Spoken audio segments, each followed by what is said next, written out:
Hey K-popers, and welcome back to IU. This week's deep dive is definitely going to be on the heavier side, but I think it's a really important one. We're going to take a look at the song Sogyeokdong, released by IU Seo Taiji. Since this music video is set in the 1980s, we will start with a brief summary of what was going on in South Korea at that time, and then we'll walk through the video scene by scene as its tragic story unfolds. And finally, we'll spend some time discussing how this song was crafted to be the perfect homage to a very dark time in South Korea's history. Before we get started, I want to quickly thank IU's honorary producers. If you want to show off your bias group here, share your picks and weekly videos, and join a vibrant Discord community with watch parties, custom emoji, and more, all you need to do is support IU on Patreon. So it's only fitting that we start our discussion of Sogyeokdong with a quick history lesson, because this song is set in the 1980s and that context is very important to understand the power that the song has. Sogyeokdong itself is a neighborhood in the district of Jongno-gu in Seoul, and it's where our two main characters in this MV live. So this era in South Korea's history begins with a coup d'etat on December 12, 1979 amidst high political tensions, which placed military general Chun Do-hwan as president of the country. Do-hwan quickly enacted martial law, ending democratization efforts, a minimum wage, imposing curfews and power restrictions, and importantly for this video, freedom of press. As you can imagine, this caused great anger among the citizens, and protests were being led by university groups, most notably in Gwangju at the Cheonam National University. It was there that a peaceful protest was interrupted by 30 armed paratroopers who were sent by the acting president, and it instigated a conflict that quickly escalated between mostly unarmed citizens and government forces, resulting in hundreds if not thousands of citizen deaths. And a very important thing to know about this 10-day uprising is that the government categorized citizens into two types: doves, who did not pose a threat to the government, and hawks, who wouldn't surrender even when faced with direct conflict. The hawks tended to secretly keep access to things that the doves didn't and that were banned by the government, like information channels that weren't government broadcasted propaganda but were reliable and truthful sources of information. Now, I know we're getting pretty dark here already, but that's kind of the point. Despite not being that long ago, this was a very dark time for South Korean citizens, with civil unrest and the threat of death if they didn't submit to the ruling government.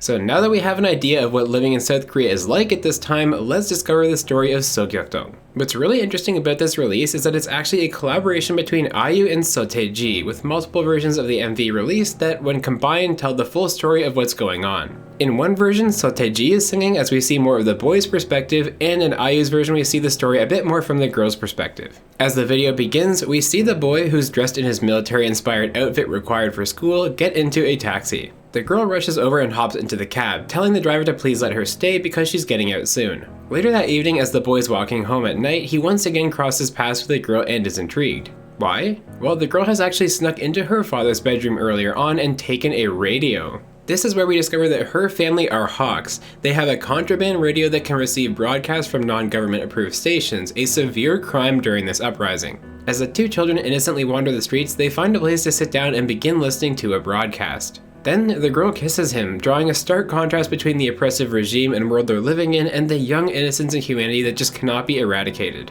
The next day, as the boy is heading to school, the girl drops a chain of connected people with an origami crane at the end. After some hesitation, the boy comes back to take the crane, and inside the folded paper is a message for him: meet me when the lights go off. Though he's clearly scared to be traveling the streets past curfew, when the sun goes down he sets out to return to the girl's house.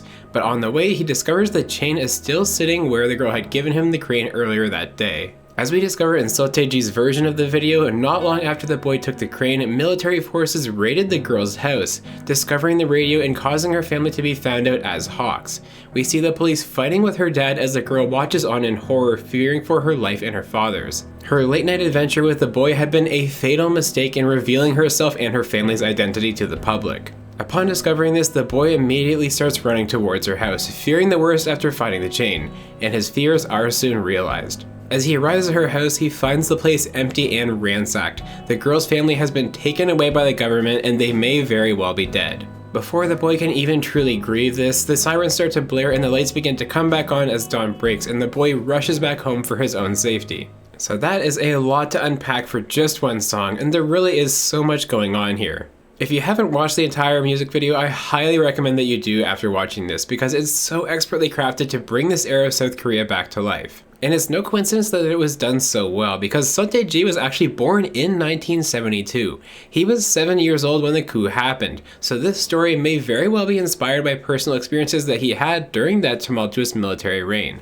In one of my very first deep dives on this channel, I talked about how Oh My Girl's Closer is a flawlessly executed concept, and I think that Sogyeokdong is another one. Every aspect of this release is perfect. The video portrays a world that is so fragile, dark, and scary, yet highlights the humanity that was never extinguished through that boy and girl. The walk through the streets as the girl twirls her umbrella, the innocent kiss they share, and the very symbol of the crane which represents happiness and eternal youth. And it's not just in the video. IU's voice in this song is especially spectacular, not because of some incredible power note she hits, but how she conveys that mood in her voice.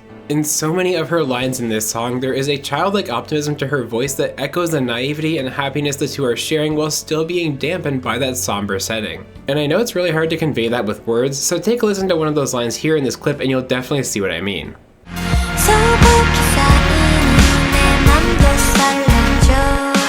The song's composition really rounds out this world as well, because as soon as it starts we're hit with these rough, powerful synth sounds that invoke that period in history when there was more primitive technology like that radio.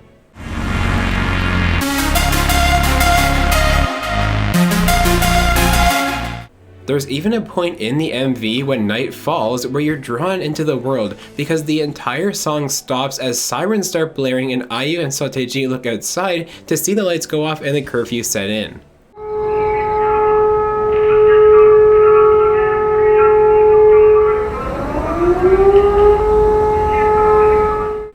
This song is really just so special, and even if it's not your type of song, it's 100% worth a watch to fully appreciate the story being told here. This is easily one of the most culturally significant releases in K-pop. Like I said before, this happened in the 1980s. That's not ancient history, and Sogyeokdong serves as a reminder of those things that South Korea's people overcame and how far they've come since then in such a short time. To me, this release is an incredible song. It portrays a devastating story in its music video, and it carries the weight of an entire generation's struggle to bring about better times in spite of unspeakable circumstances.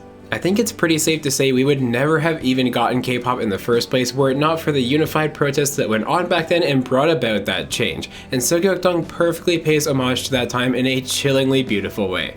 Well, that's all I wanted to say about Sogyeokdong. Please do go check it out. It is truly an experience you just have to see to appreciate. As always, thank you so much for watching this deep dive, and if you enjoyed the video, be sure to like and subscribe so you don't miss all the great K-pop content coming your way right here at IU. This has been deep dive number 91, Sogyeokdong.